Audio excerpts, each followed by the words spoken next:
Known as Twilight Ed, Edwin Henry Killian was a left-handed pitcher who won 102 games during an 8-year major league career.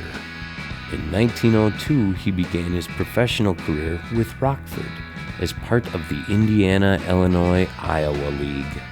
He did not pitch in the majors until he was 26 years of age. He made his debut in August 1903 with the Cleveland Indians, but it was his 7-year career with the Detroit Tigers where he made his mark in the big leagues. In 1904, Killian pitched in one of the most memorable games in Major League history when he and legendary hurler Cy Young each pitched 14 scoreless innings.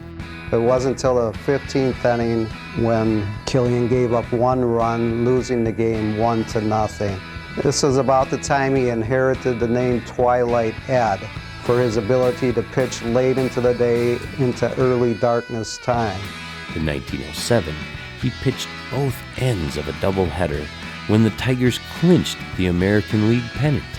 That year was his best statistically. He went 25-13 with a 1.78 ERA. 3 times in his career with the Tigers, he pitched for 300-plus innings. Nowadays, we're happy to get 200 innings out of a person, so they really worked him hard back then, and Killian, he was a workhorse. He rose to the occasion. He twice pitched in the World Series for the Tigers. If you look at the Tigers' 110-plus years history, they've only been American League champions 10 times. 3 of those times were 1907, 8, and 9. And they did lose all 3 of those championships. One reason being the first 2 years was against the Chicago Cubs, which was one of the great dynasties in all of baseball at that time. He gave up only 9 home runs in his career, including a stretch of over 1,000 innings where no one hit a homer off him. He's credited with that due to his sinker ball.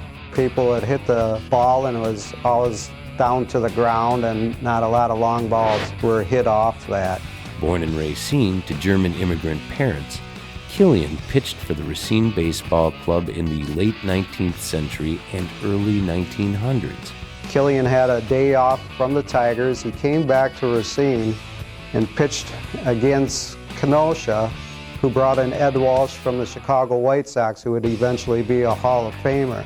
One interesting thing there to consider is Racine was bringing in their own hometown talent, where as far as Kenosha, they went outside to bring somebody in to pitch against Racine. It was an outstanding game. Walsh struck out 17 Racine batters, Killian 8 Kenosha batters, but Killian prevailed, winning the game for Racine 6-3. The next day he was back in a Detroit Tigers uniform. It's something we would never see happen again today. Killian ranks 8th on the all-time list of most pitching wins by a player born in Wisconsin and is second to Shane Raleigh for the most wins by a pitcher born in Racine. In 1907, he hit .320 in 122 at-bats with 8 extra base hits. As was common with many players from the early days of baseball, Killian was a colorful character who was often at the center of the storm and reportedly hazed then-rookie Ty Cobb by locking him out of the shower room.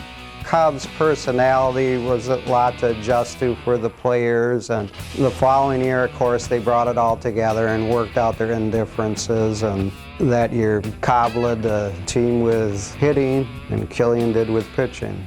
His last game in the majors was on July 15th, 1910. Frank Navin, principal owner of the Tigers from 1909 to 1935, called Killian the best left-handed pitcher to ever wear a Detroit uniform.